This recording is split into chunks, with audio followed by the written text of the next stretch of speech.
Hi, I'm Ellis, and welcome to the creative formula for the bass guitar, the future of bass improvisation. And I'm proud to announce the launch of my new bass series, Advanced Solo Skills for the Bass Guitar. In the next few programs, I'm going to be taking a look at some minor scales, also how to build a solo. Also, I'm going to be looking at some song patterns. And along the way, I'm going to add a few golden nuggets. I hope you like it, and I hope you follow along. Keep in mind, if you see something in the program that you like and want to see it again, please feel free to log on to my website, cityscopepresents.com, the future of bass improvisation. Also, you can catch me on YouTube. You can log on, tap in, Bassbrother 79. Also, you can follow me on Twitter at #Bassbrother 79. Keep in mind that these programs are geared for men, women, boys and girls like you who want to see your bass skills go to a higher level. So with all that said and done, let's get ready to have some good bass lessons.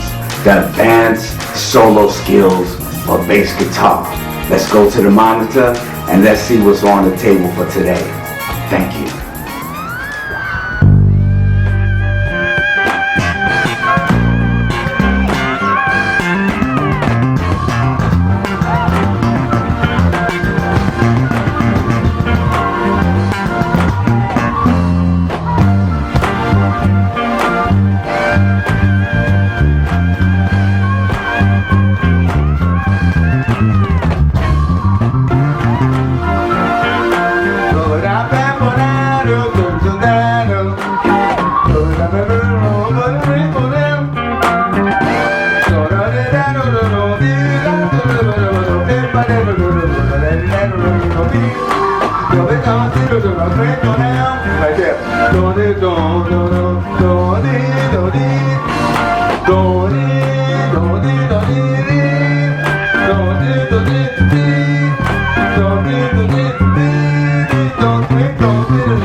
on the B, in the B scale, B minor, we started to open up a lot of doors. And I want to continue on explaining how I do a lot of cross patterns. I usually take my pinky, right, and my theory and my analogy about the pinky is that the pinky, right, if I was to take my hand, right, like, and just take it off and turn it around, the pinky will have just as much strength as my first or my index finger. So you will see me use a lot of pinky maneuvers.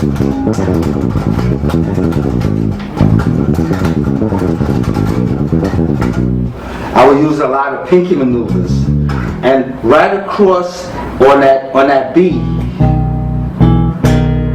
I usually take my pinky as a launching pad, right, and I'll make that cross maneuver.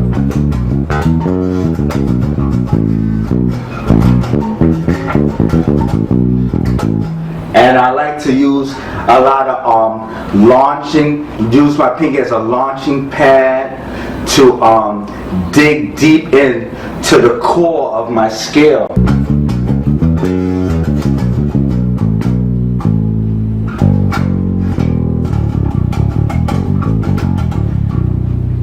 And incorporate it right into the meat of my scale pattern. So let's see where we stand so far. So far we took our B minor, right, and we infused our G major, which turned out to be our major 6, our B minor.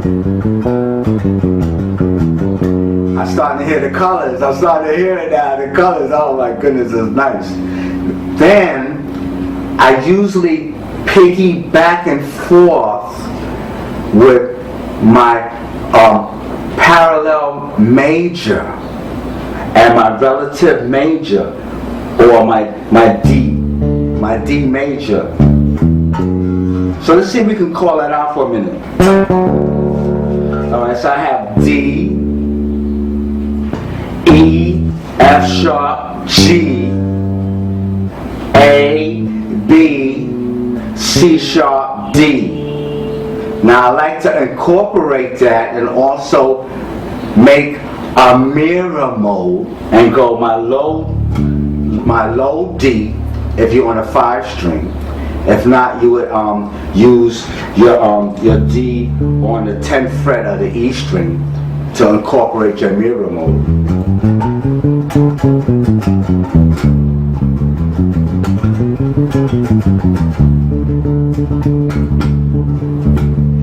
And what I like to do, I usually like to incorporate as many D's as possible. Excuse me. As many D's as possible, just like I find as many B's as possible and try to link them all together. Right? That's my D on the 12th fret of the D string. Right? So I like to open it up.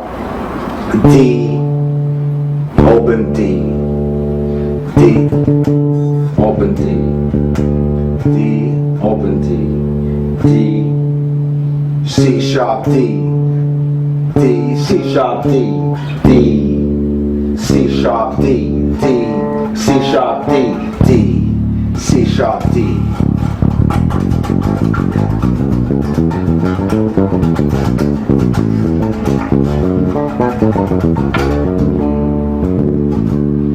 D, C sharp D, D, C sharp D, D, C sharp, F sharp, B.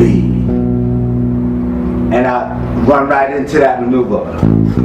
Try that again. D, C sharp D, D, C sharp, F sharp, B, B minor, B minor against my D major. And it links right in. Now, as I take that pattern, we start to get an idea of how we take a pattern and we use the different colors inside the scale, right? And we use it as a system, right? And then it becomes a model.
So if I have a model, B minor,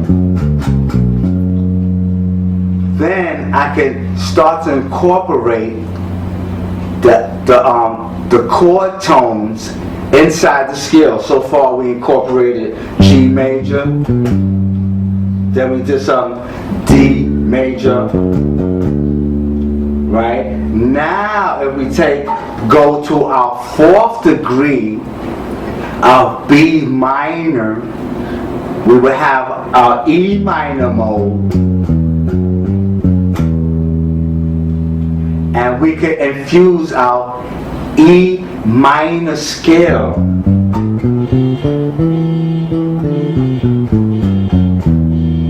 which is the 4th degree of B minor. So let's take a minute, right, and call out a couple notes and see what we have. We have E, I'm on the 7th fret of the A string. So let's see what we have. We have E, F sharp, G, A, B, C, D, E. Now E, D, C, B, A, G, F sharp, E. Now inside, I don't know if you caught it, but when I go in and rock this pattern, E, let me get it right for you, E, C, B, you can hear the dissonance.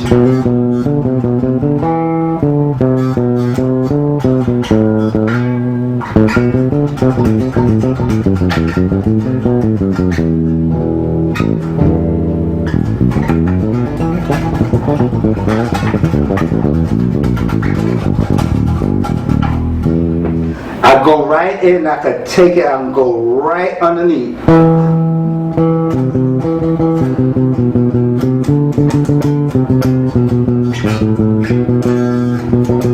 I can go right underneath.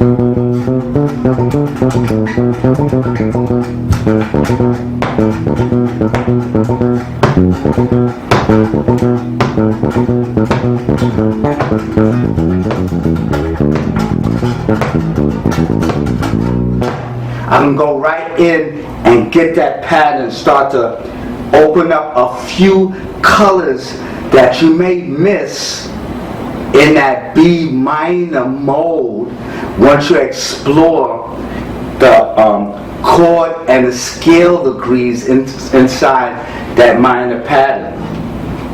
Now if I'm in E, right, and this is the octave of E, right, so I'm on E. If I start from the 7th fret of the A string and I have my octave, right? 7, 8, 9, go right on up the 9th fret of the G string, right?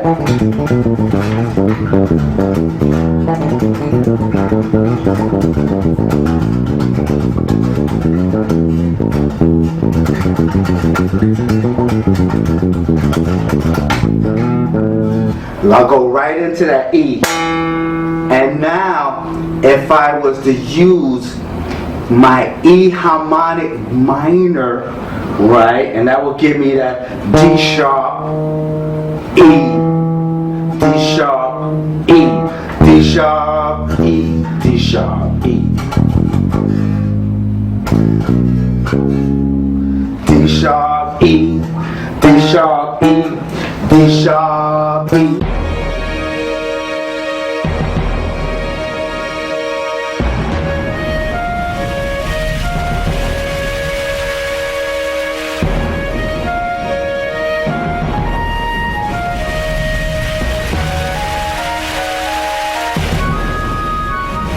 I was wrong to ever leave you.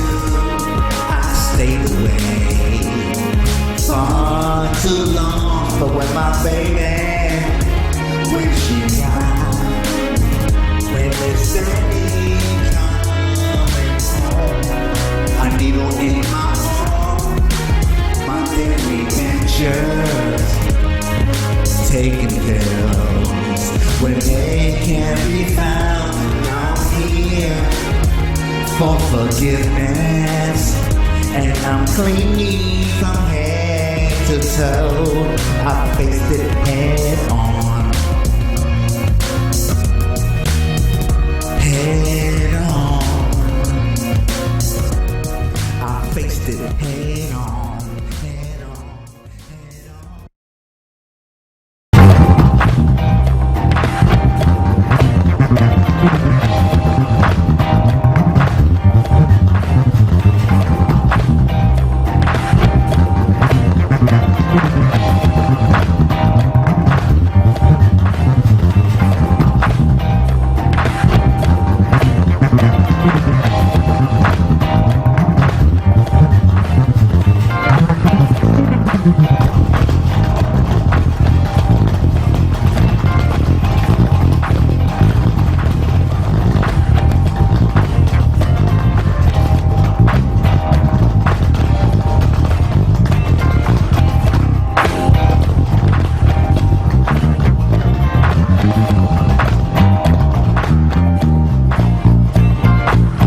We hold our hands side by side, hip and hopping and side by side. We hold our hands side by side, hip and hopping and side by side. Every fight side by side, hip and hopping side by side. Oh oh, side by side. Oh oh oh. Do the bad, do the bad, do the bad, do the bad, do the bad, do the bad.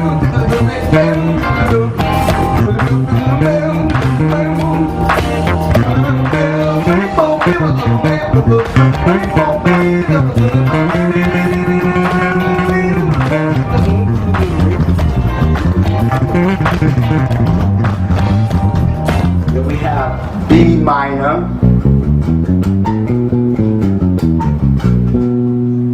Then we have E minor. Right? So far so good. Then we have G major. Right? Then we have D major. Right? Already we took from one scale, right? We started to add the scale degrees and started to build on the modal ability of the scale to draw out colors, and the colors become tones. It's like painting in tones, but you more or less have to have like a road map, right? So you can draw from your what they call your ammunition when you're doing your solos. You're not just soloing off the top of your head. You know exactly what you're doing.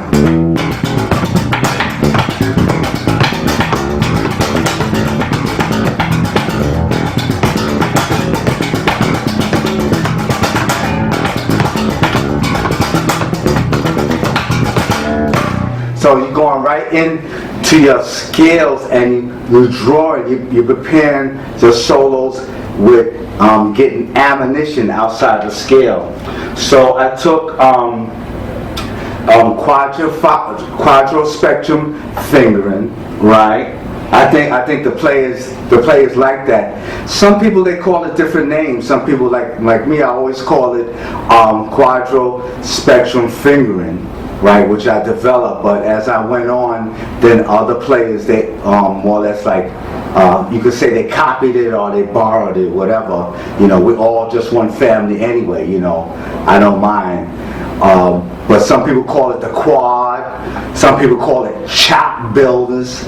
I like that expression, chop builders, because like the chop builders, you want to get independence of your fingering and dexterity.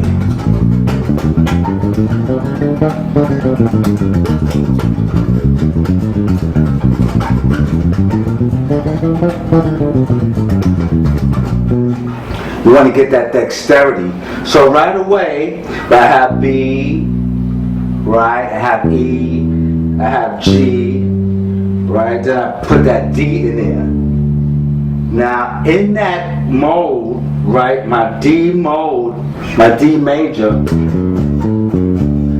right, that diatonic sound, I usually borrow the third, which is the fifth of B, and that will give me almost like a Phrygian against D major, right? So if I go up a major third to F sharp, that will give me that Phrygian mode. F sharp, G, A, B.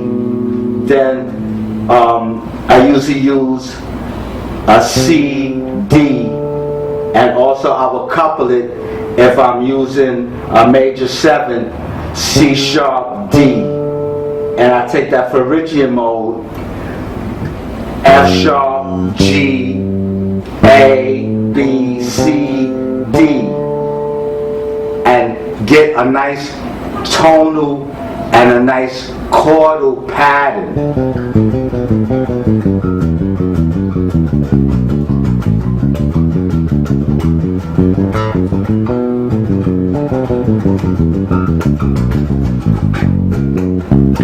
And I go right into my B. Right? Now if I went into the B on the 7th fret of my E string, right, as I couple this F sharp, right, oh that's nice.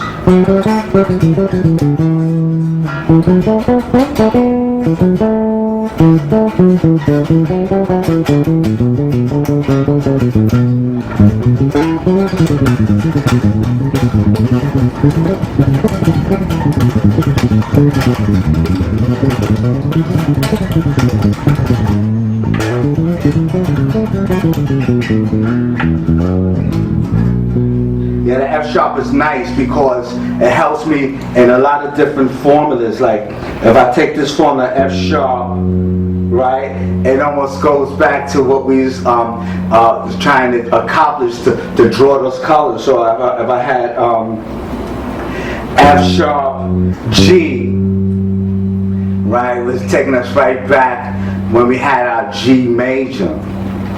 So we had F sharp G, F sharp G, F sharp G, F sharp G. I try to find as many notes as possible, right, and link them because I want to connect them.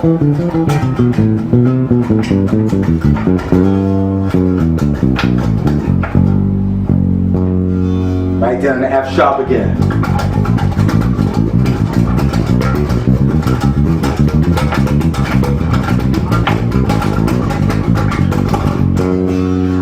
link them as much as possible and try to get right into the core and try to get everything out of this skill I possibly can. So far we're doing good. We almost rounded home and almost about to make that home run. So let's take another break and I'll be right back.